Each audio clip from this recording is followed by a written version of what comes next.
Good evening. I'm Dana Stone, the Executive Director of the Indianapolis Chamber Orchestra, and I'm here this evening with some wonderful musicians that are joining us on November 19th. For iconic music, we have Wendy Muston on harp, Eric Zuber on the piano, and Thomas Gerber on the harpsichord. So this unlikely trio is kind of our show-stopping, unique component to our concert on November 19th. And I'll just take a quick moment to let you all introduce yourselves and your connection with the Indianapolis Chamber Orchestra. Who would you like to go first? Wendy, why don't you start? I've been playing as principal harpist with the Indianapolis Chamber Orchestra since I was but a wee adult many years ago, and began when it was Musicians of the Cloister. So that was in its inception. And I received my 25-year gift several years ago. So I have enjoyed my work with the orchestra very much, and I love working with the chamber orchestra because the sound is so present, so intimate, and so tight. It's something that you don't always get in a full symphony orchestra. And I love my colleagues so much. I think we've come so far in those years, and through several conductors, and now with Matthew, I think we're at the top of our game, and I'm loving every minute. Thank you so much. Thomas, why don't you go next? Oh, well, I haven't been connected with the ICO quite as long as Wendy, but I started playing for them. Oh, I couldn't even tell you, maybe in the late 1990s, somewhere about then. Back then, playing both, I needed harpsichord and piano on occasion too, but it's been many years since I've played piano. So now I work with the ICO on Messiah and other concerts recently, for instance, the Richard Lynn Vivaldi Four Seasons. And remember playing under, well, I didn't play under him, but I did meet the founder of the orchestra. Wendy helped me out, David. Ernest. Thank you. Right. Many years ago, when it was just changing from Musicians of the Cloister to the Indianapolis Chamber Orchestra. And I too have enjoyed very much working with them, playing what I do, which is a basso continuo with the orchestra. And I guess I'm next. So I first worked with the Indianapolis Chamber Orchestra back in 2013 when I was a finalist for the American Pianist Association fellowship competition, and we had to play a chamber concerto, one with the ICO and then one with the ISO, which was the big romantic concerto. And I had just had a really wonderful time working with the ICO. I played Chopin First Concerto with them. And then recently I had the opportunity to actually record an album, and lo and behold, the Chopin First Concerto again, just like I did back in 2013. But it was an amazing time working with these wonderful musicians, so I really enjoyed it. We definitely want to hear more about the album later, because it certainly has a special connection coming up here in the next few weeks. But let's talk a minute about the Frank Martin Petite Symphonie Concertante. So this obviously has a very unique group of solo instruments. I don't know that any other piece like this exists. So I'd love to hear some of your experience in preparing it, any anecdotes about that process, about the piece itself, and if any of you have played it before. I can actually jump in there. Back when I was a grad student at IU, I played it with Jessica Suki and Robert Dvorkin as the other two players, under a conductor named Margaret Hillis, who is well known for her choral activities. And I think it was the Elgin Symphony in Illinois. But that's been, Dana, 40 years ago. So it's, to me, like a brand new piece, really. It is composed by a Swiss composer, and Gerber, which is my last name. I'm from Swiss extraction, but from the German side of Switzerland, not the French, like Martin was. And I might say too that the idea of although our three instruments are connected in that we have strings that are struck or plucked, the idea of the 6 Brandenburg concertos, which feature, unusual collections of solo instruments as well, may or may not have been an inspiration to Martin, but it certainly associates with that idea. Now, for me, it was a brand new piece. I had actually not even heard a recording of it before. Frank Martin has written some wonderful preludes for the piano that actually are lovely, and I've assigned them to students before. But this piece was new for me. And your Brandenburg reference was really interesting because I was immediately caught by some of the Baroque elements in the piece. And of course, the composer was a huge fan of Bach. And he uses certain things to manipulate thematic elements, just like Bach would. There's devices called augmentation in Baroque music, where the theme is twice slower than it was originally, or diminution, where it's suddenly quite a bit faster than the original. Those are really kind of Baroque devices that he puts in this piece. And so I was struck by the drama of this piece. It's a very exciting piece, all the way up until the end. And so I really like it.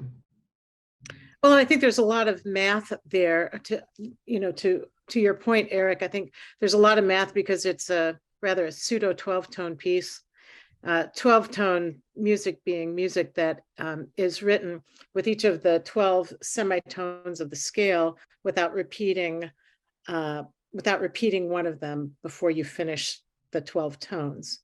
And in 12-tone music, you can go forward, you can go retrograde, you can be inverted, etc. And when you're talking about augmentation, etc. Now, this piece is not strictly 12-tone, but it has 12-tone elements to it.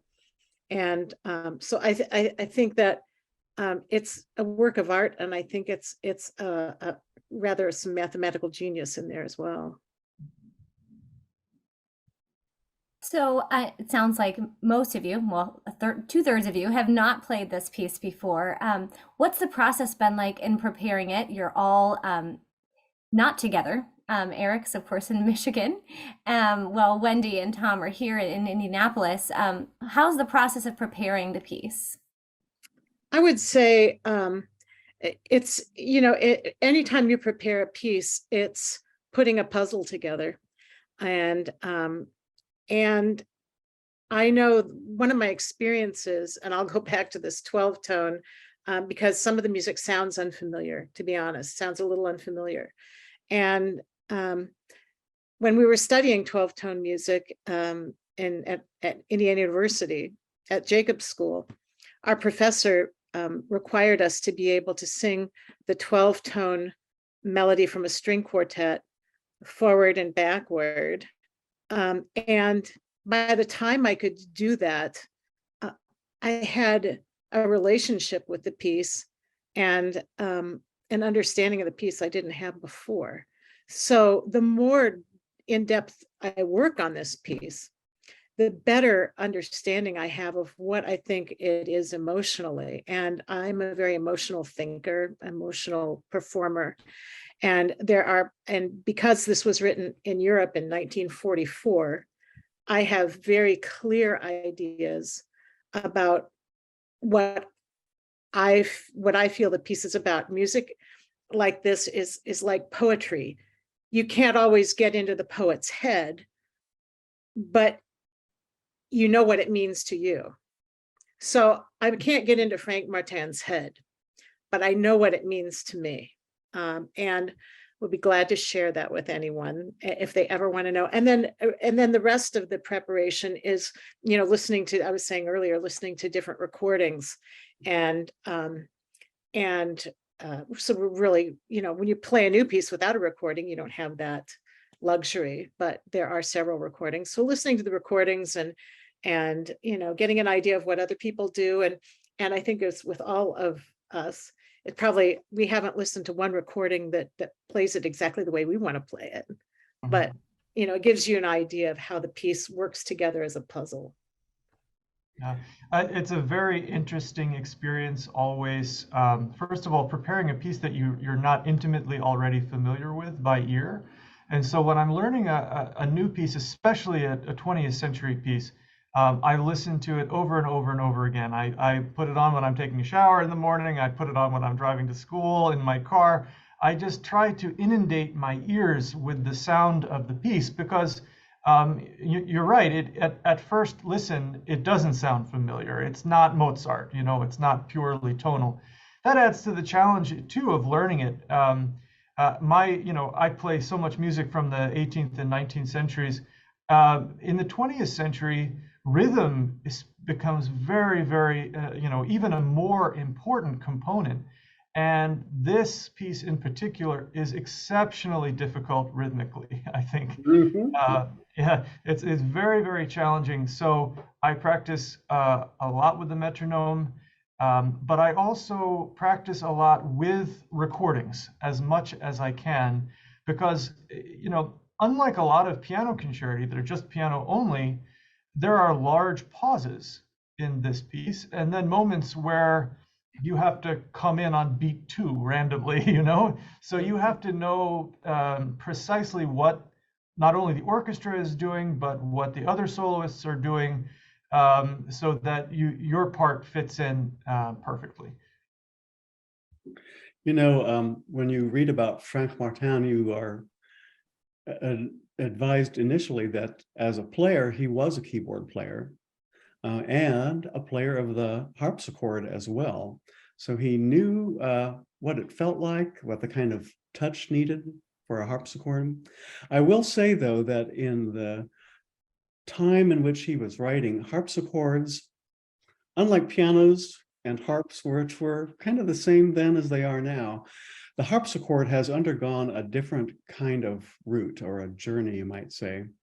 Long forgotten about in the 19th century and revived only in the early 20th century by Wanda Landowska, the harpsichord had a period, pardon me, of 30 or 40 years where they were built to kind of not resemble, but enjoy the technical adaptations of the piano, like iron sound, what do they call those, frames or cases?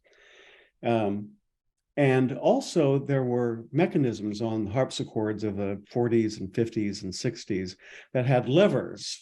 Where the pedals would be on a piano, there would be levers where you could quickly change your registration from playing on one single rank of strings to 2 ranks of strings, or a rank of strings at an octave higher. And in Frank Martin's day, there was a harpsichord that had, or a kind of harpsichord that had a 16-foot ability too. And if you look in the harpsichord part of this concerto, you see markings that tell you to click on the 4-foot or remove the 8-foot with no rest for your hands to break free of the keys and do that change, which you would need to do on the harpsichords of today, which are much closer to the harpsichords of the 17th and 18th centuries. So it's kind of a challenge in the preparation of this work to adapt the harpsichord part to the kind of harpsichord that I will be playing on in the concert, which is a beautiful 2-manual French instrument by a builder here in Indianapolis named Robert Duffy. There are no levers on the bottom to make those quick changes, and there's no 16-foot on any harpsichord built in the last 40 years. So it's kind of an unusual challenge, I guess you would say, to adapt Frank Martin's part to the harpsichord I will be able to use. I'm so glad you shared about the instrument that you are playing on. I know it's been kind of a process in determining how we were going to rehearse with that instrument and get the instrument into the space. And honestly, with such a unique ensemble of concerti, it's been interesting even figuring out the stage setup as well. So this is orchestrated for a double string orchestra. And of course, you are all 3 playing string-ish instruments. So dynamically, what else can you share about the piece that you really enjoyed? I love imagining scenarios while I play. There are parts of the piece that, for instance, at one point, the harp is just a clock. and it's a scary clock. And it's 1944, so you can imagine why it's so scary. And it just keeps time in a very narrow space, just a few notes apart from each other, a very narrow space. It keeps this time going, and you don't know whether to hope or not. You don't know whether there's hope there or not. The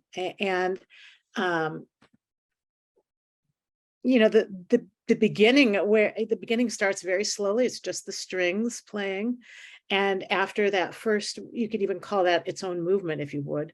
But the strings have this nice slow movement. And then the three of us come in, and it's bombs going off. It's bum, bum, bum, bum, bum, bum, bum, bum, bum, bum, bum. And it's very martial. And when I first heard the piece, and when I first learned it, when I first played it, it was astonishing to me that the character of the last 20 bars or so is utterly different.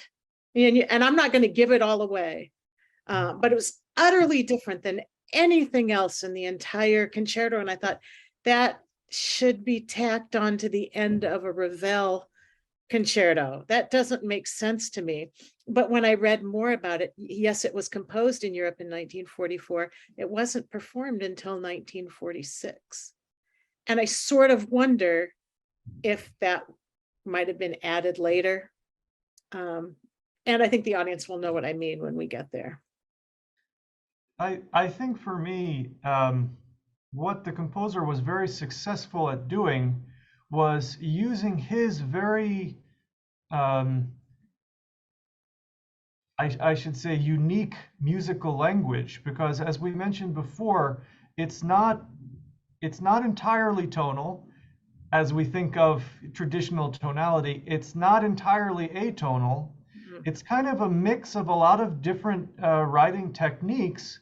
So he created this wonderful musical language, which is very interesting, but most importantly to me, it is a very emotional piece. It has a clear story to tell. And I must say that a lot of the music, to me at least, written during that time period was almost mathematical. And sometimes it feels a little devoid of feeling. But this piece is not that way at all. And not only is it a very emotional piece, but the wide range of emotions in this piece, there's an anxiety, for instance, that permeates really much throughout the work until the very end of it. It's a very exciting piece, very dramatic. There's a wonderful moment in the second movement where it just continues to build and build and build, and that excitement just continues to grow. And then I think that you touched on the military aspect of especially the third movement. It becomes very clear where it's this march that kind of turns from anxiety at the beginning of this piece to glory at the end in the last two pages, and all of a sudden the sun comes out, and it's quite unexpected. But no, it's full of a wide range of emotions. So I think that's what that draws me to this piece. It makes me think a little bit of Mendelssohn concertos in that we do talk about the separate movements, but in fact they're continuous, and it'll be an interesting sort of a through line from beginning to end with those deeply expressive dark string passages, and then the more percussive elements, you might say, of the plucked string instruments. But I have to say, as far as the harpsichord part, it's surprisingly lyrical in many, many places. The melodies are not going to be Mendelssohnian melodies, but they're very evocative, and I think it'll be very moving to those in the audience. What I was going to say about the tonality is that, Eric, you talked about it being a very anxious piece. It is very anxious, but you can tell that it's not strictly atonal, because there is release quite often. you know, at the end of a set of music, you know, there's a release. You listen to Wagner, for instance, and you know, there's just constant 7 chords, and you never get there, you never get there, you never get there till the end of the movement or something, you know. This is not like that. There is relief and release throughout the piece, and I think those moments are places to be grounded.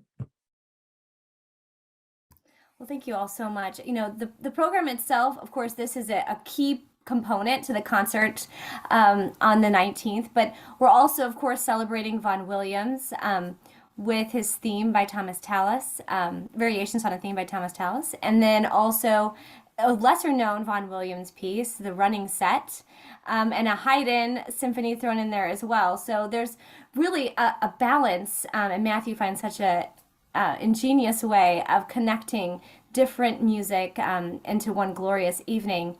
So I promised this moment that we would come back to Eric and talk about the exciting development that's coming up on the 18th. As Eric mentioned, we were honored to be a part of the recording of his new album. So Eric, please show us that beautiful Sure. CD again. So here it is. This is not just my new album, but my debut album. First album that I've actually been able to have professionally recorded and done. And this is the whole thing, if you unfold it, really well put together. Yes, you know, I happen to be in Indiana because of my connection with Indianapolis through APA. People in the ICO have, you know, kind of become family. And so I thought, well, this would be a wonderful opportunity to record this beautiful Chopin concerto with them. And it just so happened to work out that this album will be released to the general public November 18th, which is one day before our concert. And you can buy it on Amazon. You can, if you come to the concert, we'll have some there. I might even bring a white pen and sign it for you. And it'll also be available to stream on all of your favorite streaming services, Apple and Pandora and Spotify, and so on and so forth. Dana, could I just take a moment of personal privilege? Sure. I would know that, Tom, you started off with a story about Margaret Hillis. And I really want to share this. When I was studying at IU in the orchestra, she came to conduct us. And she had just made a big name for herself because she stepped in at the last minute when the conductor got sick and conducted Beethoven's Ninth. And it was outstanding. And that really made Margaret Hillis. And this was after that. And so we were playing the Meistersinger. And unlike this lovely piece we're playing, you can't even hear the harp in it, but you're playing, you know, you're playing as hard as you can. And so she looked up, and right before the rehearsal, as the rehearsal began, she said, "Harps, please play that section. Please play your section." Yikes, because it's never soloed out, right? We played it. And she said, "Orchestra, David was the patron saint of harpists, you know, and as he played the harp. And so Meistersingers, the patron saint of the Meistersingers or something. So since David played the harp, Wagner added this little bit in there." She said, "That's the only time you'll ever hear it. You'll never hear it again. Just wanted you to hear it one time." Yeah, she had a good sense of humor. She did. Speaking about conductors having to bow out at the last minute, unfortunately, we were going to work with Maestro Matthew, and then unfortunately he happened to get COVID about 2 days before the recording was scheduled to begin. So thankfully we were able to find another wonderful young conductor who bravely came in to conduct at the very last minute. But that was a exciting part of the recording process. Well, so And yeah, it's it was still on the happening. on the list of very challenging things last year. Right, exactly. I was playing Rosenkavalier this weekend, and at the second performance, there was a whole new flute section. You know, it's still passing through our community. It certainly is, but we're thankful for the music we do make, and it was a wonderful experience, if not challenging because of COVID restrictions. Right. That was the height of Omicron. I think that we recorded that maybe at the very end of February, January, February. January, yeah, it was mid-January. mid-January. Yeah. So of course yeah, that was a challenging time, but we do have some footage from those recordings from that wonderful day, and we're going to share that with you all as we close out. And we look forward to seeing you at the Schrott Center for the Arts on November 19th. Tickets are available at icomusic.org or on Ticketmaster, but we look forward to seeing you and experiencing this wonderful piece by Martin and by Vaughan Williams as well. So we look forward to seeing you soon. And thank you all so much for joining us. See you then. Bye.